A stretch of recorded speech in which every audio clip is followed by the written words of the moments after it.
It's that time again. It's time for another Saturday night special where we talk about everything rockhounding related.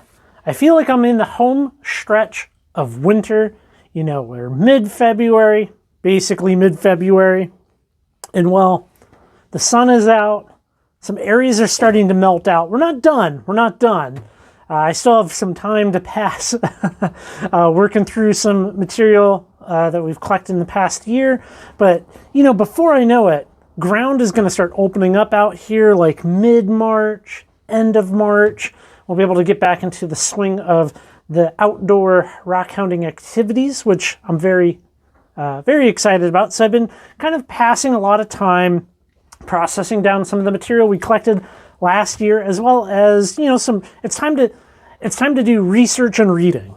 One thing that I've been working on is doing some work at the microscope, doing some identification for, well, both myself and other people. I received a little bit of a care package this week with some material in it that I was asked to identify, and I thought maybe we could talk about it a little bit. So this is what was sent. And what we have here is a nice kind of chunky piece of common opal, except this stuff has some nice bits in it. It's a little agate. We have some blending of materials here, which does make for a slightly more complex identification. Right inside that slab there, which, first off, it's cool that somebody found opal nice enough to be able to cut up like that into a slab. But there's some little pockets of botryoidal chalcedony in it, which is very cool. They look really cool under the microscope. I love looking at little tiny botryoidal, like chalcedony pockets and stuff under the microscope. It's absolutely beautiful to look at and enjoy, take some photos.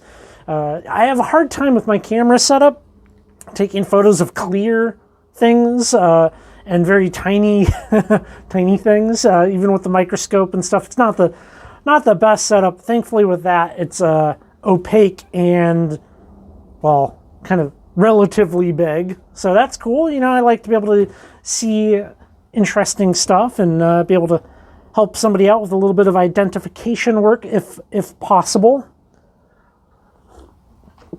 Some of the material that I've been working on has been from the Jaquish Boulders. Look at that. So if you didn't see that video about 7 months ago, it's near Goble, Oregon. So we have a piece of basalt with a Thompsonite ball, and you can actually see with your naked eye out of that white Thompsonite ball.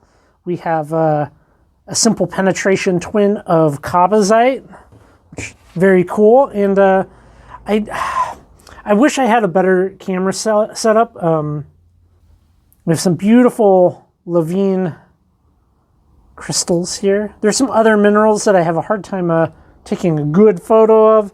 And, well, I got some lovely thumbnails and micro mounts out of it.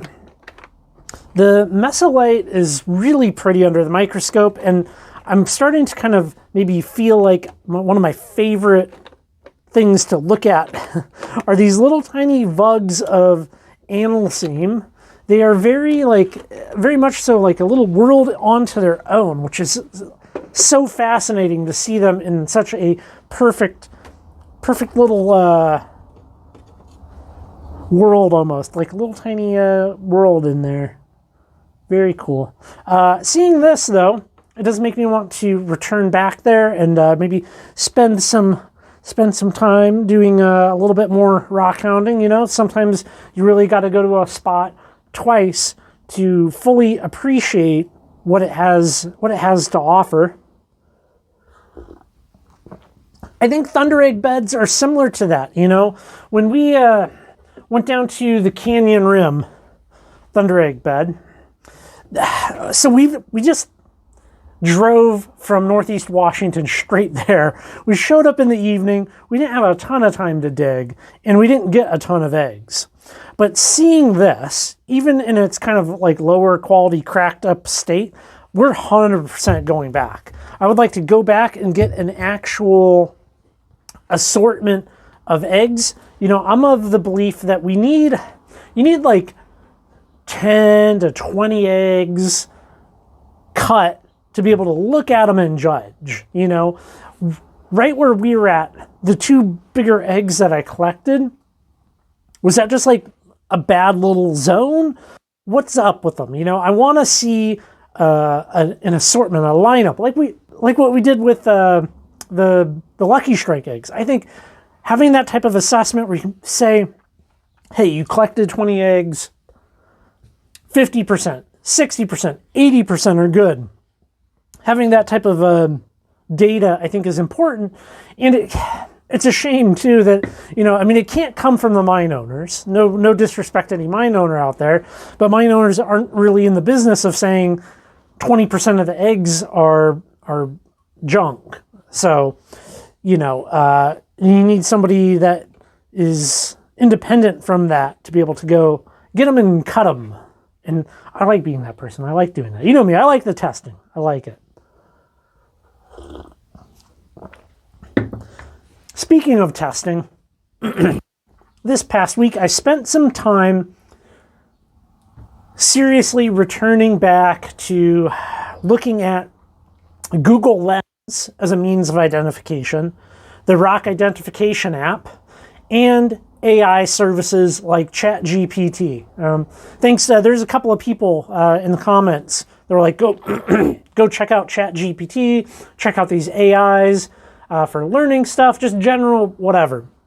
And I think I've managed to form an opinion, which I would like to share with you, because I think from the perspective of fun, we can look at AI services to assist us in things and ask it, tell me a joke, and it'll tell you a joke and that type of stuff. From that perspective, I'm in favor of it. I like fun things, you know, and surely having access to AI chat systems is kind of fun. Like, you could play around with them and all that. However, that said, when it comes to learning about things, I think that's where we part ways. And I'm like, that is not... Google Lens can't identify rocks. Rock Identification app can't identify rocks. AI services can't teach you things. Now, some people are going to disagree, but hear me out. Rock and mineral identification, far too complex to be done purely visually. That's a fact. It just is. For years now, we have had software, computer software, where you can run a bunch of tests on rocks, minerals, and it will help narrow your results down. You know, I mean, if you can look at something and determine luster, metallic, non-metallic, you cut out huge swaths of the rock and mineral tree, you know, which a visual, you'd think like a AI comparative lookup table thing could do, but it can't. It just can't. They fell flat when I went back to them this week. A prime example is some of these zeolites. Some of the zeolites are just so complex that there's just no way. I mean, my human eye can look at that Thompsonite ball, and I can see the cobazite in there, and I can also identify it based upon the structure. My eye, I've done that. I've done enough of it. But look at all of this. Do you think a computer is going to be able to identify some of these things? It's not. It can't. And I think it should be avoided as far as educating goes, because you don't know who programmed it, what their intention was, what went into it when programming it. Another good example is I've been reading this book on mineralogy, right? And in here, one of the things, well, first off, this is a great book. I love this book. It's so far been incredible because it was written before the age of XRD, XRF, electron microscopes being prevalent, you know, microprobes, Raman spectroscopy, all of that. So it's old school mineralogy laid out in a very nice way. And that's what we have to do here. Unless you have a cool 600K sitting in your back pocket, and you can just whip that out, or heck, even not that. If you have a easy $40,000 to $60,000 that you're just willing to throw away, you can absolutely get a great ramen plus setup and participate in advanced modern mineralogy. I don't have that type of coin, but let's just say hypothetically, you have AI and you don't know how it was trained, and it looked at a copy of this that has been digitized, and it doesn't tell you the source material used for how it was what it learned. But this is from, I want to say it was published in 1964. One of the things that he uses as a means of comparison when describing tourmaline in this is that it has striations similar to a phonographic record. Is that a reference that I get? Yes. Is it a reference that you get? Maybe. Is it a reference that somebody that is 17 gets? Not necessarily at all, So, although very beneficial, it's AI using something like this lacks the context around it that me and you, as humans, would take into consideration. I'm going to pick on my favorite mineral. Right here, we have lots of tech that can identify this as amethyst. Almost all the apps, all the things can do that. It's a very clear and straightforward thing that, even a lot of people not involved in the rock world can be like, that's amethyst, okay? That's like translating thank you on a sign. It's very simple, but it breaks down. Those systems break down, or, a welcome sign, a bathroom sign, very, very easy. Going beyond that is where we start to have problems. And I'm going to pick on my favorite here.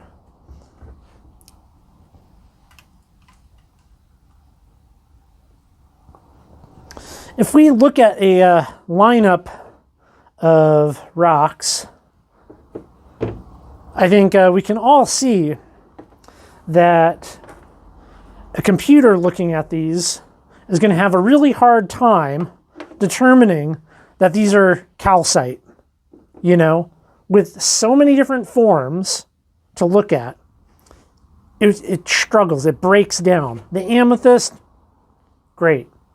The calcites, not so much. And it gets even harder when not everything presented to you is in fact calcite, such as this piece of pegmatite, this feldspar here. So, how many of you got that? If it's hard for a human to determine some of this, well, I think you can see where I'm going with it. I think the AI computer-generated stuff is no replacement yet, and most likely never a replacement for what we can do, amateur mineralogists and rockhounds and what. There's no match, and I don't believe it ever will be. Now, unless there's some type of super advanced change in technology, we've been on the cusp of instant language translators now for 40 years. It's right around the corner, and it's not coming, people. It's not coming. I think for fun, it's fun to think about, fun to play with, but too many things to take into account.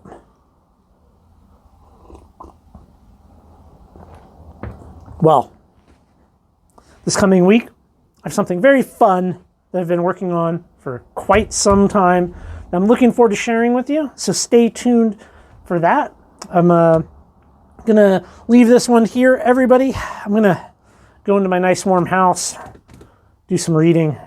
Let me know what you're doing to pass the winter. I'm curious, this is what I do. I try to play with the things that we found last year, That's all I got. But man, I am looking forward to a lovely warm spring. Well, all right.